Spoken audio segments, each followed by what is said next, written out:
Sacred Dreamer, Restoring Paradise Developments. So I'd like to download a lot of information onto this video about the time when Jesus was alive. So on the 11th of May I had a dream, and in the dream I was walking with Jesus, and we were talking about these buildings that the Cyclops built. And the Cyclops are giants that had one eye. And we were, there was a group of us, and we were walking to Syria, and there we see more buildings that the Cyclops or the giants had built. And there are lots and lots of trees and shade from the hot sun along this road. In fact, the place is lush and not covered in dust at all. And beautiful Greek buildings everywhere. Now, there was a sign, and the sign read to me in English, and it was Gardanes, or it's called Gadara, and it's a major city in the Decapolis region on the East Jordan River inland. So we went to the man who was stricken by the demons, and he called them Legion. And the demons were like, "What have you got to do with us, Jesus?" And Jesus put the demons into the pigs, or sent the demons into the pigs out of the man. The demons actually asked, "Can we go into these pigs?" But then the pigs were drowned. Now, it wasn't like the pigs just all ran off and drowned themselves. They were purposefully drowned, but I think there's something in that about if a demon dies in your body kind of idea. Must have been some sort of a thing that happened there that I can't quite sort of like get my head around yet.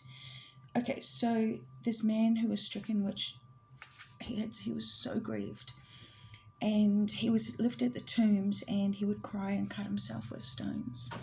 So the legions, of course, were the Roman soldiers, and they must have killed a lot of his friends and his family, and Jesus had great compassion on the man and restored him from his insanity. He'd lost everyone. This is what the people in Palestine are going through right now, the people in Syria. Okay, so the place is in ruins now, and it overlooks the Yarmouk River, a well-watered place with springs and cisterns. Gardanes, or Gadara, was the strongest of all places in the region. It was besieged by Antiochus III of Syria, and became known as Antiochia, and also became known as Seleucia. So back in the BC days, before Jesus, in 63 BC, the Roman general Pompey placed it under Roman control. So Pompey, of course, he's back in the day, Cleopatra, Mark Antony, Julius Caesar, Pompey. Now, in 30 BC, it was placed under the control of the puppet Jewish king Herod, which is known as Herod the Great. And Herod died in 4 BC. And it was made part of the Roman province of Syria. In the 2nd century AD, the Romans built an aqueduct there, so saith. That's what the history books say, but I've researched that quite a bit, and I'm wondering, I think the aqueducts were already there. I think the Syrians built it, which is Antiochus might have done that. But anyway, it supplied the drinking water through the Qanat, which is the ancient Persian water supply system developed in Iran that transported water from an aquifer or well. It's a 3,000-year-old design through an underground aqueduct. This Qanat in Gadara was 170 kilometers long. The longest underground section runs for 94 kilometers, and it is the longest known tunnel from ancient times. So that's why I'm pretty sure the Romans did not build it. Now, it came under the Muslim rule following the Battle of Yarmouk in 636 AD.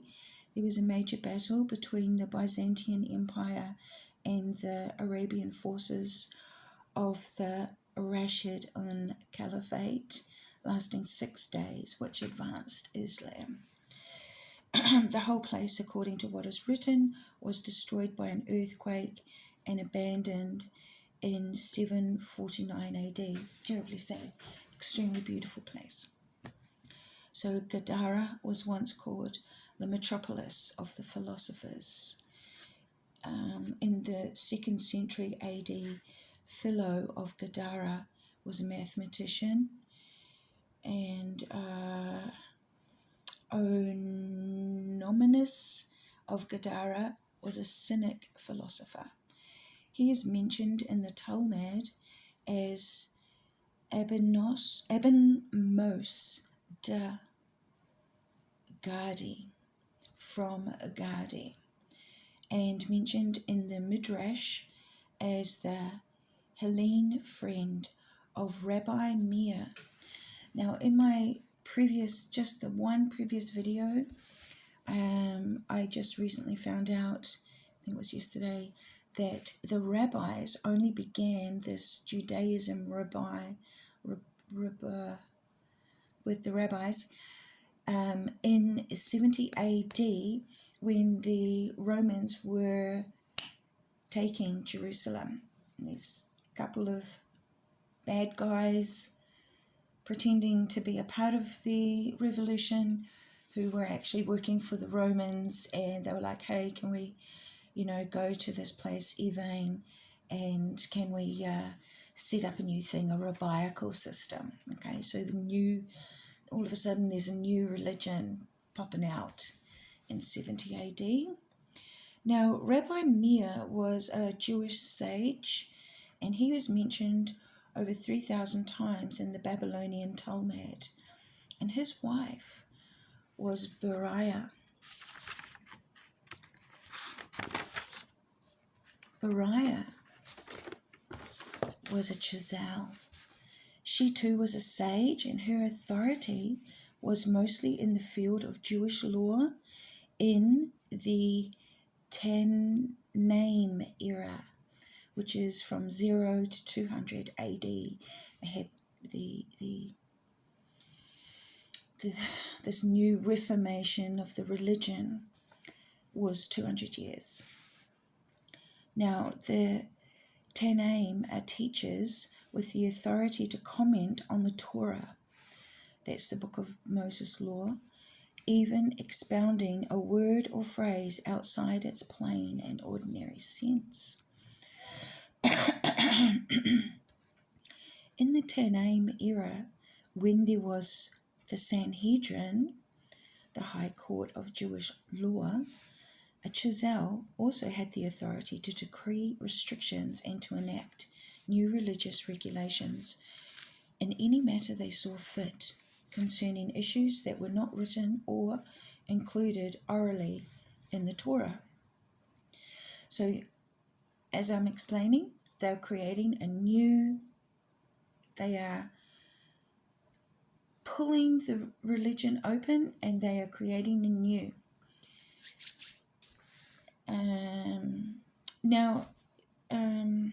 There was a lot of things to do with rituals, but rabbis are big on rituals. And now Beriah was the daughter of Hananiah ben Teradion, excuse my language, a contemporary of Eliezer ben Parata I, known as one of the wealthiest men in Galilee. Eliezer also served as the treasurer for the poor. Eliezer was also good friends with Eliezer ben Jacob, Judah bar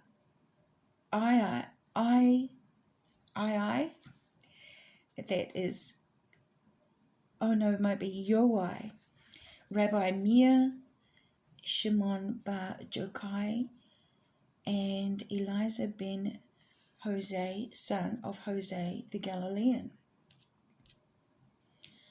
When Jose the Galilean prays for rain, rain comes.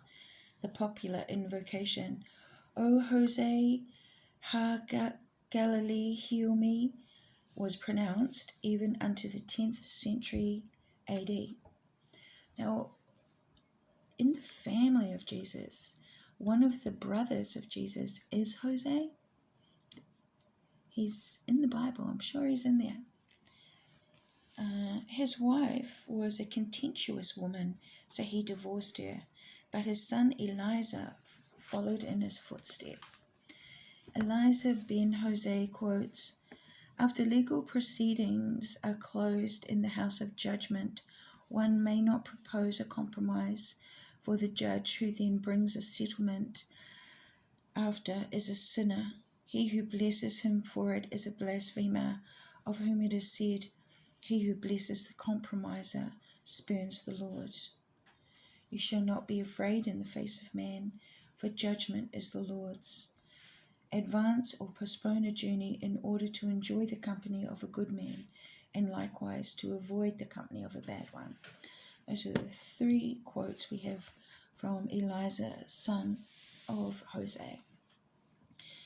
Now, Hananiah ben Teradion convened a public assemblies and preached a collective body of Jewish religious laws, written and oral Torah, the way to behave, the way of walking, based on interpretation, the way to walk, the path to follow. And after the Sanhedrin collapsed, that's in the Jerusalem war, Roman Jerusalem war, and then a bunch of them moved to Evane, which I just mentioned in the previous video here, and another bunch of them did go to Galilee, but they were secular, meaning they were slightly different sects. Anyway, the way to walk, the path to follow. After the Sanhedrin collapsed, the courts ceased to function. After moving to Galilee and becoming the Galilean Patriarchate, or the Patriarchate of Palestina, to govern the Galilean Jewry under the presidency of Gamaliel II in 80 AD. So Gamaliel, he's in the previous one, he's the trader. Now they moved it to Asher on the western Galilee, indicating ultimate spiritual supremacy of Galilee over Judea. Asher had large glass industry there, and there are numerous remains of delicate wine glasses. Glass lamps have been found next to raw glass, clumps and shades of the palest blues and greens. The quality and beautiful finish attest to the skill of these glass blowers.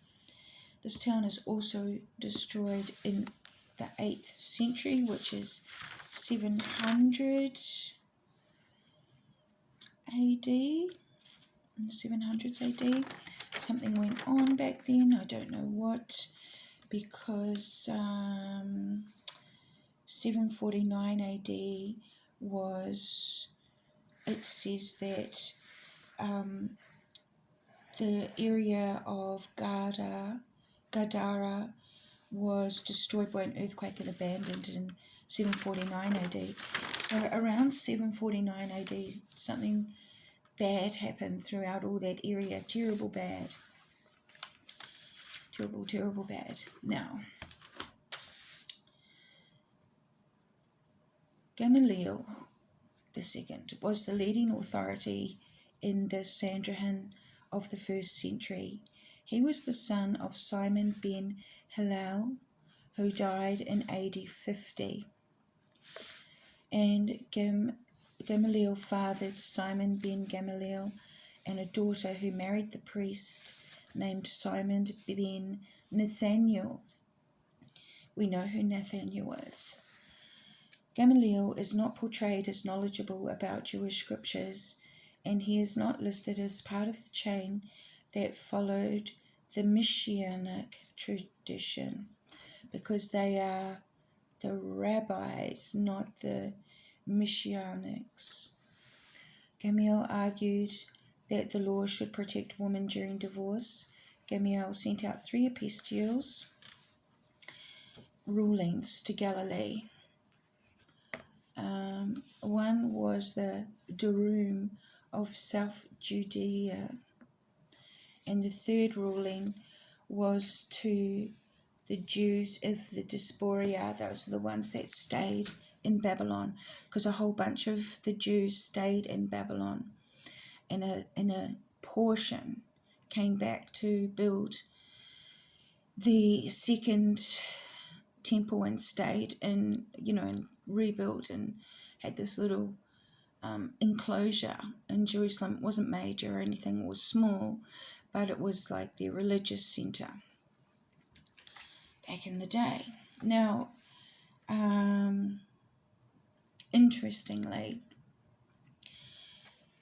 so I'm talking 70 AD, which is after the death of Jesus, who was crucified in 64 AD. So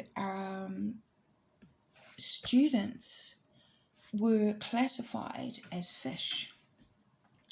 So a ritually impure fish was a man who memorized everything by study but has no understanding, and he is called the son of poor parents. And a ritually pure fish is the one who has learned to understand everything and is the son of rich parents. A fish from the Jordan River is one who has learned everything but has no idea how to respond. A fish from the Mediterranean Sea is one who has learned everything and does know how to respond. Make a teacher for yourself and remove yourself from doubt. And do not give excess in your tithes by estimating. Now, Gamaliel was friends with Judas of Galilee, who, along with Zadok the Pharisee, founded the Zealots, who argued that no taxes should be paid to Rome because God alone was the ruler of Israel. So even though Gamaliel hung out with the good guys, he himself was a deceiver. And the previous video, I did say something about how do you know what a deceiver is. So it's good to look at that one.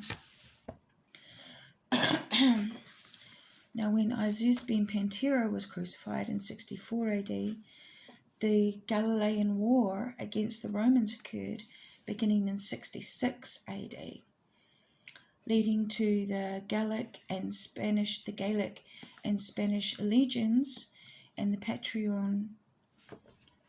Praetorian Guards rising up against Nero, who committed suicide in 68 AD. So 64, 65, 66 is the war, 67, 68, all right?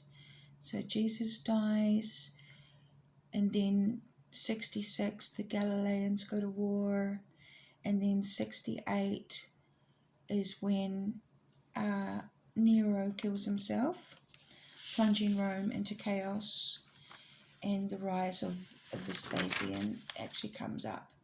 So Nero went to Greece in 66 AD to keep away from Rome for 15 months. He walked about as an ascetic, barefoot with flowing hair, and came back to Rome as an artist, a religious worshipper, which aroused enmity of the Senate and the patricians. I only have to appear and sing to have peace once more in Gaul, said Nero. The Senate condemned Nero to die on a cross under the whip, and Nero fled. According to Suetonius, he stabbed himself in the throat with a dagger. According to Tacitus, he reached the Greek islands, and the governor of Kythnos recognized him in the guise of a red-haired prophet, a leader of the poor, and had him arrested and executed the sentence that had been passed by the Senate. So, for those of you who don't know, Azus ben Pantera was a redhead. Now, Judas of Galilee had two sons, James and Simon, who had been executed in about 46 AD. But his youngest son, Menahem ben Judah, they say 46 AD. It's a very interesting one. Went back in history to find what happened there. So perhaps I suspect that Jesus, who was murdered, well, he wasn't murdered because he resurrected, but he was crucified in 64 AD, and these two, which it says 46, just change the numbers around, you got 64, James and Simon, were the other two rebels who are called the thieves. Okay, so they're the two, Simon and James, who were also put on the cross.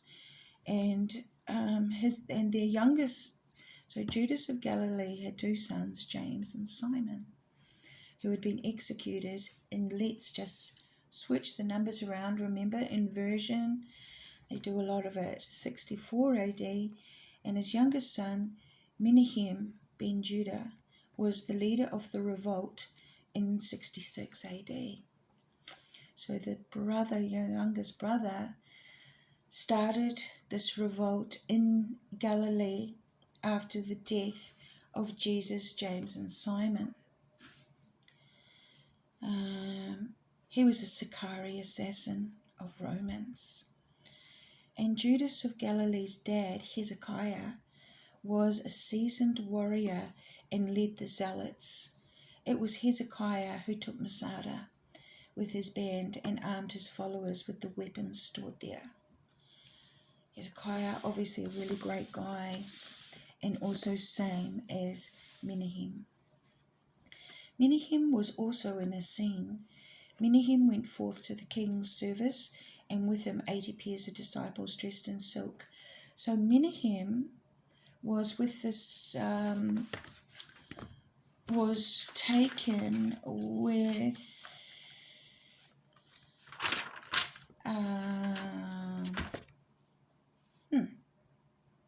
I'm not sure who he was taken with, but he was in a safe place, okay. Now, Menahem is known as the Comforter. He took the name Menahem ben Hezekiah on the day the temple was destroyed in 70 AD. His mother said, "My son has been carried by a divine wind." Now, Galilee was invaded by Vespasian to crush the revolt in 67 AD under the orders of Nero. Many Galilean towns gave up without a fight, but other towns were taken by force, and by 68 AD the resistance was crushed. John of Gischala was a leader of the zealots, and he had amassed a large band of supporters from Gischala and Gabara, including support of the Sanhedrin and Hananiah ben Teredion. So this Gischala and Gabara are both in Galilee. Now, Gischala was the last town in Galilee not yet conquered. Vespasian's son Titus was sent to march upon it. Outside of the city walls, Titus called on them to surrender. John prevailed on Titus not to enter the city on this day, as it is Sabbath. John fled to Jerusalem that night and told Jerusalem to prepare for war, and the zealots took control of Jerusalem. So everyone was in this, like Passover or something like this, and there's masses of people had turned up, and they were all inside Jerusalem, and John knew that bad days were on their way. So Simon Bar Giora, he's a good guy. He was the son of John. He was the son of a Gentile, which is to say a Greek, who had converted to Judaism from the Decapolis Girisha or Girasa.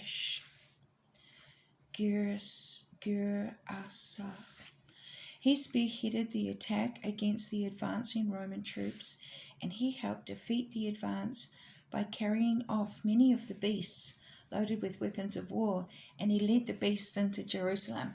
So he does this raid at night. He steals heaps of the gear of the Romans and goes around, and then he brings them all into Jerusalem. He's like, guys, we've got some weapons. We've got some weapons. However, Simon Bar Gigoria was rejected for a command position by the Jerusalem authorities, who did not want a popular leader of rebellious Gentiles. So Simon, son of Georius, got a great number of those who were fond of innovations, and together they started robbing the houses of the rich. And when the Jews sent people against them, he and his band of rebellious thieves retired to Masada. So a lot of stuff was gathered in preparation and it was taken to Masada. Meanwhile, the Idumeans had encamped outside the walls of Jerusalem to help against their common enemy Rome. But the priests kept them out in hopes of preserving peace. The members of the Zealots secretly opened one of the gates to bring them inside, hoping to augment their forces. The Idumeans promptly killed Ananias ben Ananias and Joshua ben Gamla, two badasses, who were trying to ruin everything. Now, Ananias ben Ananias was a Herodian high priest. It was he who ordered the execution of stoning James, the brother of Jesus. Ananias ben Ananias was bold in his temper and very insolent as a person, and he was a Sadducee. So there was all this division going on with the religion, right? So we had your Essenes, you had your Sadducees, you had your, forget who the others were now, the Pharisees. Now he assembled the Sanhedrin, and he brought before them the brother of Jesus, James. Also others with James, and formed an accusation against them as breakers of the law, and he delivered them to be stoned. Some felt uneasy and did not like it, and some went to the king Agrippa, and some went to Albinus, a judge, on the journey back from Alexandria, Egypt, and they were informed of what had occurred. King Agrippa took the high priesthood off him, and Albinus made Jesus, son of Damnius, the high priest. Ananias, although deposed, continued to exercise leadership, and it was he who marshaled the recruits to fight the Zealots, which created the Zealot temple siege. Deception was everywhere, and everyone was trying to do the right thing, and there was just a little bunch of controlling people that I call them the dark agents, the agents of the darkness, and they'd rather kill everyone. Anyway, Joshua ben Gamla, he had married the rich widow Martha of the Boethius family. Now the Boethusians lived in luxurious splendor, using silver and golden vessels in their everyday life. And Martha bribed the king to appoint Joshua the high priest, but it was taken from him, the title, and he was forced to give it to Matthias ben Theophilus.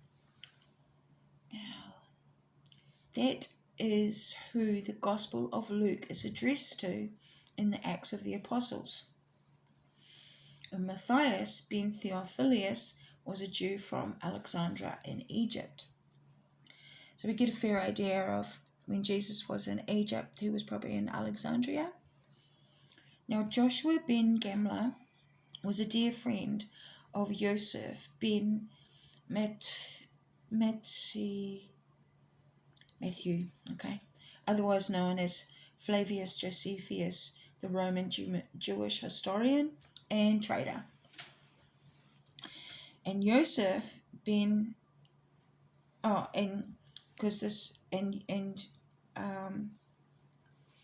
Josephus, when he was Joseph, he was born in Jerusalem, Judea, initially, and he was a general with the Jewish forces in Galilee. So he's a Jew. He came from Jerusalem. He went to Galilee. He was like, bro, I'll be the leader of the rebellion. Not to win the rebellion, but for it to fall into the hands of the Romans, because he was a traitor. And he surrendered in 67 AD to Vespasian after a 6-week siege in Jodfat, where Joseph claimed the Jewish Masonic prophecies, initiated the war in Galilee, and made reference to Vespasian becoming the emperor. It says Vespasian decided to keep him as a slave and interpreter, but it was all part of the plan the whole way. The Jewish messianic prophecies that initiated the war in Galilee, we're talking about everyone who was involved with Jesus ben Pantera and Menahem the Comforter, his brothers who were James and Simon, and so on. You know the story. So, now, at this time, Joseph was in his mid-20s and he travelled to negotiate with Emperor Nero for the release of some Jewish priests. Upon his return, the outbreak of the Galilean War had begun. So I'd say that at the time, when Jesus was crucified, maybe more was stolen and they were taken to Rome, because that happened a lot. And for some reason, when he came back, someone appointed him the governor of Galilee, the military governor. So the city that was called Irinopolis had been renamed Diocesarea, and it was renamed again under Vespasian as Irinopolis Nerosionus Sepphoris. And that's why it's really hard to find things in history, because they keep on naming towns and countries and stuff, different names. It's 3 miles northwest of Nazareth, and Irinopolis Neronias was believed to be the birthplace of Mary, mother of Jesus, where her mother Anna and father Joachim lived, and Anna's sister Sobe, mother of Elizabeth, mother of John the Baptist. So they all come from this area called Irinopolis.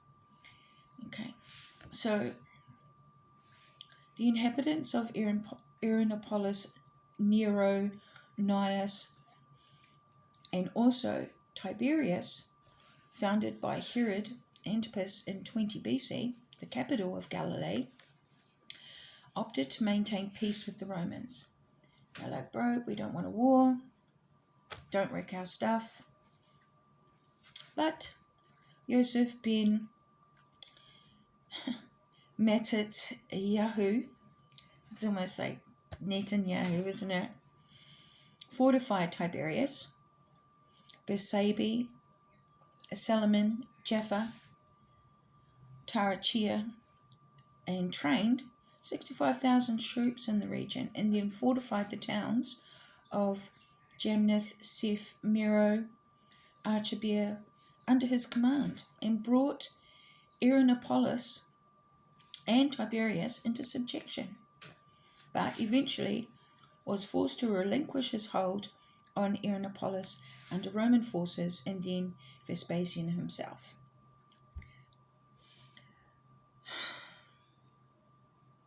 So the traitor, who was born in Jerusalem, but a traitor to his own people, tried to take the places. He wanted to be the king of it all, didn't he? So Joseph ben Netanyahu launched an attack against Hierapolis a second time, but was repulsed. He retired to Tiberias, but soon established himself at Jodfat, drawing Roman legions to that town. Jodfat is 22 kilometers southeast of Acre and 9 kilometers north of Hierapolis. He wanted that town so bad, that beautiful place.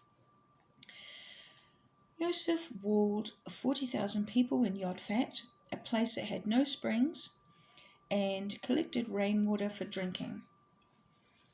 In June 67 AD, 1,000 cavalrymen arrived at Jodfat, and a day later, the 5th, the 10th, and the 15th legions, with auxiliaries of Arabian archers and Syrian slingers, and Vespasian, pitched camp north of Jodfat, facing the only accessible route in and out.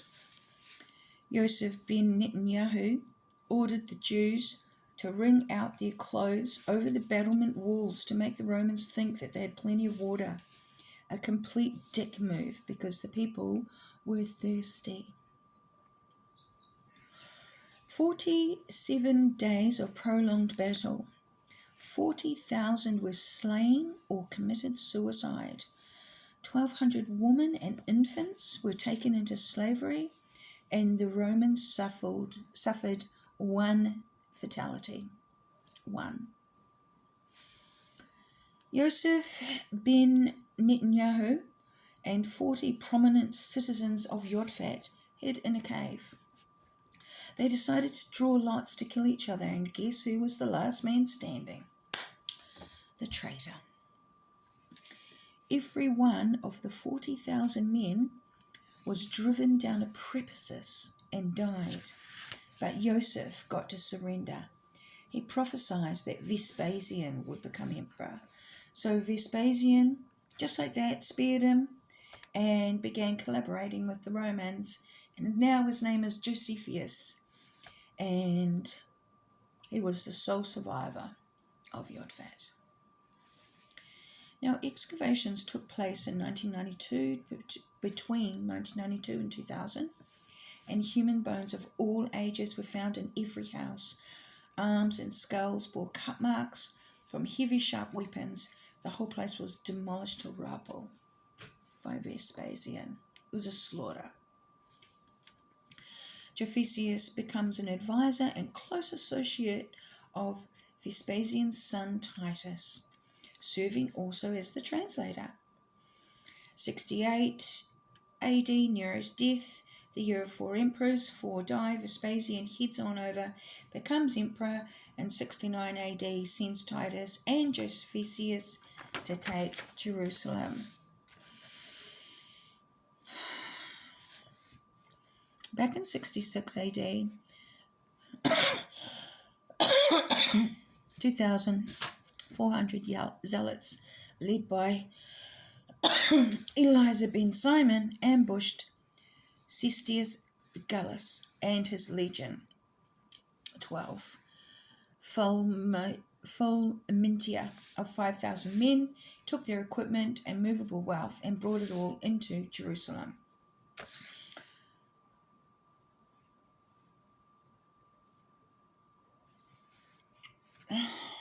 The zealot control in the temple. So there was a big fight in the temple, right, between the zealots and the I'm not sure now. But anyway, zealot control was in the temple inner court, and Ananias ben Ananias' troops surrounded the temple. So this is in the beginning, before the Induians. They're from Edom, down